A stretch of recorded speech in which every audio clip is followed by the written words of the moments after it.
جو انہوں نے استدعا کی تھی، انہوں نے دونوں درخواستیں اکٹھی سننے کی استدعا کی تھی عامر فاروق صاحب کے سامنے.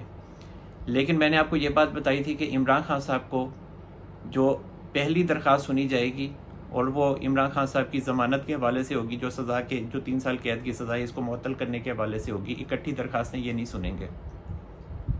اور ایسا ہی ہوا ہے، کیونکہ یہ اس وجہ سے بھی ہوا ہے کہ اوپر جو ہیں وہ سپریم کورٹ کے جو چیف جسٹس عمرتا بندیال صاحب بیٹھے ہوئے، تو اگر یہ بہت جلدی فیصلہ دے دیتے دونوں درخواستوں پر عامر فاروق صاحب، تو وہاں یہ اپیل کرتے عمران خان صاحب سپریم کورٹ میں اور وہ آٹومیٹکلی اس کو اڑا دیتے اور عمران خان صاحب کی نااہلی بھی ختم ہو جاتی اور یہ فیصلہ ہی ختم ہو جاتا ہے. اس وجہ سے یہ معاملہ درمیان میں رکھا گیا کہ عمران خان صاحب کو چلو جو 3 سال کی سزا ہے اس کو فی الحال عمران خان صاحب کو ریلیف دے دیا جائے، لیکن جو فیصلے کی معطلی ہے وہ نہ کی جائے، فیصلہ کالعدم نہ قرار دیا جائے. تو اسی وجہ سے یا جو بھی فیصلہ انہوں نے دینا ہے، کالعدم قرار دینا ہے یا نہیں دینا ہے یا برقرار رکھنا ہے عامر فاروق صاحب کی طرف سے.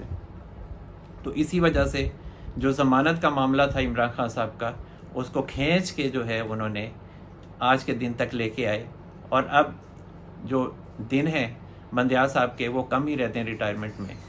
اور اب دیکھتے ہیں کہ وہ درخواست جو دوسری ہے ابھی وہ تو لگی نہیں ہے، جو فیصلہ کالعدم ہونے کے حوالے سے ہے، وہ جب لگے گی ٹیک اپ ہوگی، اس میں بھی 4 5 6 دن اسی طرح لگ جائیں گے اسلام آباد ہائی کورٹ میں. تو وہ ابھی ہیئرنگ ہوتی رہے گی اور وہ ایک لمبا پروسیس ہے جس کے بعد فیصلہ ہوگا کہ کیا ہونا ہے. لیکن کم از کم جو ریاست ہے وہ اس معاملے میں مکمل طور پر کامیاب دکھائی دیتی ہے اور بندیال صاحب کو ہرانے میں کامیاب دکھائی دیتی ہے کہ جو کیس ہے توشہ خانہ کا وہ چیف جسٹس عمرتا بندیال صاحب کے ہاتھ نہیں انہوں نے لگنے دیا ہے اور ان کے پاؤں نہیں لگنے دیے اس کیس پہ. کیونکہ جو معاملہ ہے توشہ خانہ کا وہ ٹرائل کورٹ سے قانونی طور پر ایک طریقہ کار کے تحت وہ اسلام آباد ہائی کورٹ میں ہی آنا تھا. اور چیف جسٹس عمرتا بندیال صاحب نے ایک دفعہ ڈکٹیٹ کرنے کی کوشش کی اور پھر انہوں نے حال دیکھ ہی لیا کہ ان کی ڈکٹیشن کا کیا حال ہوا، کہ جمعے کو کیا، جمعرات کو کیا، سوموار کو بھی انہوں نے فیصلہ نہیں دیا اور ٹیوزڈے پہ لے کے گئے وہ. اور اب جب یہ سنیں گے عامر فاروق صاحب تو یہ فیصلہ معطل نہیں ہوگا، یہ ختم نہیں ہوگا یہ فیصلہ. اور دوسری طرف جو عمران خان صاحب کی رہائی کا معاملہ ہے اس حوالے سے بھی میں آپ کو یہ بتا چکا ہوں کہ عمران خان صاحب کی رہائی نہیں ہوگی. اور پہلے ہی میں نے آپ کو بتایا تھا کہ جو سائفر کا کیس ہے اس میں جو آفیشیل سیکرٹ ایکٹ 2023 ہے اس کا گزٹ نوٹیفیکیشن ہو چکا ہے اور عمران خان صاحب کے خلاف 15 اگست کو FIR درج ہوئی تھی FIA کے جو انسداد دہشت گردی ونگ ہے اس کی طرف سے. اور 15 اگست سے ہی جو FIA ہے اس نے جو آفیشیل سیکرٹ ایکٹ کی کورٹ ہے ابو الحسنات ذوالقرنین سے انہوں نے اجازت لے لی تھی اور جوڈیشل ریمانڈ لے لیا تھا عمران خان صاحب کا، گرفتاری ڈال دی گئی تھی. تو پھر اب عمران خان صاحب 30 اگست تک جوڈیشل ریمانڈ پر ہیں جو سائفر کیس ہے. اور ابو الحسنات ذوالقرنین صاحب نے عمران خان صاحب کو 30 اگست کو ذاتی حیثیت میں اپنی کورٹ میں پیش ہونے کا حکم دیا ہے. اور میں نے آپ کو بتایا ہے پہلے بھی کہ عمران خان صاحب اسلام آباد آئیں گے اور وہ آفیشیل سیکرٹ ایکٹ کے تحت جو آفیشیل سیکرٹ ایکٹ کی اسپیشل کورٹ ہے اس میں پیش بھی ہوں گے. تو یہ PTI کے جو سپورٹرز ہیں وہ خوشی منانا بند کریں، کیونکہ جو پھنسا ہوا ہے بندہ اٹک جیل میں وہ وہیں پھنسے کا پھنسا ہی ہوا ہے، اس کی رہائی نہیں ہوئی ہے. اس کے لیے معاملات ایک ہی برابر ہیں.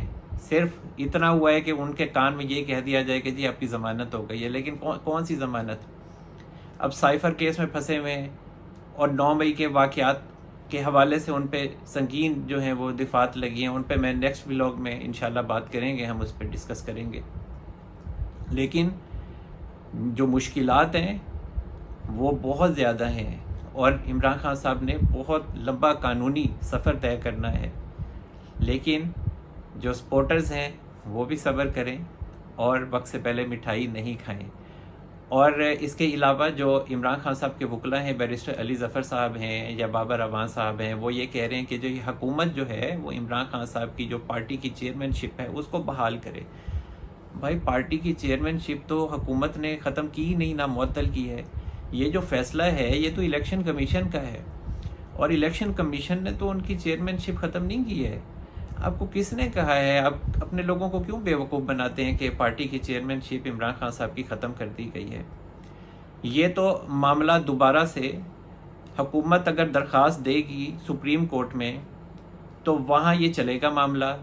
سپریم کورٹ پھر جو الیکشن کمیشن ہے اس کو کہے گی، تو اس کے بعد یہ چیئرمین شپ جو ہے عمران خان صاحب کی وہ ختم ہو سکتی ہے، کیونکہ میاں نواز شریف صاحب کے معاملے میں بھی جو ثاقب نثار صاحب تھے اس وقت کے جو چیف جسٹس تھے، انہوں نے یہ فیصلہ دیا تھا کہ چونکہ میاں نواز شریف صاحب سزا یافتہ ہیں، ان کی نااہلی ہو گئی ہے، تو پھر اب الیکشن کمیشن جو ہے وہ ان کی جو پارٹی صدارت ہے، جو چیئرمین شپ ہے، جو بھی جس چیز کے بھی وہ سربراہ ہیں اس کو ختم کر دیا جائے۔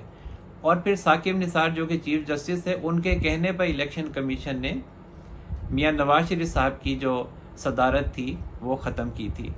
تو یہ جو معاملہ ہے عمران خان صاحب کا، اور یہ جو توشہ خانہ کیس ہے یہ ختم نہیں ہوا ہے۔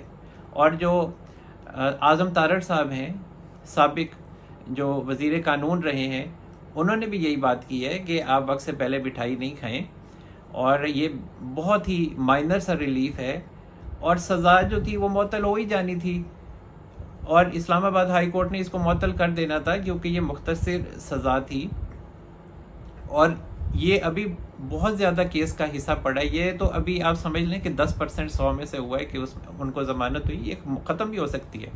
جہاں آج ضمانت ہوئی ہے کیس تو ختم نہیں ہوا، اور یہ جو ضمانت ہے یہ ریجیکٹ ہو بھی سکتی ہے، اور دوبارہ وارنٹ گرفتاری بھی اسلام آباد ہائی کورٹ نکال سکتی ہے۔ یہ کوئی بڑی بات نہیں ہے عمران خان صاحب کے لیے یا اسلام آباد ہائی کورٹ کے لیے ان کو گرفتار کرنا۔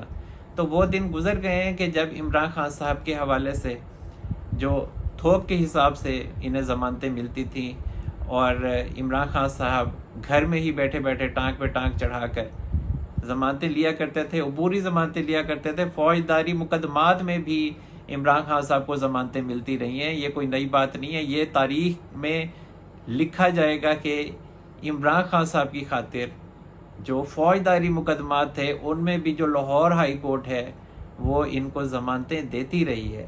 تو جناب اب تک کے لیے اتنا ہی۔ اللہ تعالی ہم سب پر اپنا رحم و کرم فرمائے۔ منصور احمد قریشی کو اجازت دیجیے، اپنا بہت سارا خیال رکھیے گا۔ اللہ حافظ۔